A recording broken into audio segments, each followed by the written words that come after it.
Така, напоследък си много неспокойна. Да, и искам да ти помогна.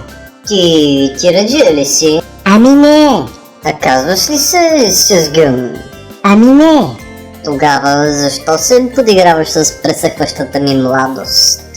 Знам, че отдавна не си правила онова и много ти си иска. Мога да ти помогна. Да не би да си сложил парафинчево? Не, кастрация. Какво? Няма да посмееш.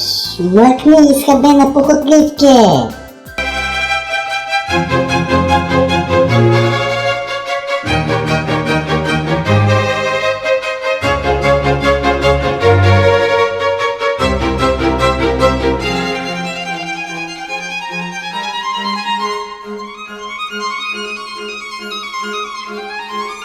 Ножицата, изхаби се, а на теб нищо ти няма. Ела да видиш как се прави, Фифо. Не, не, не!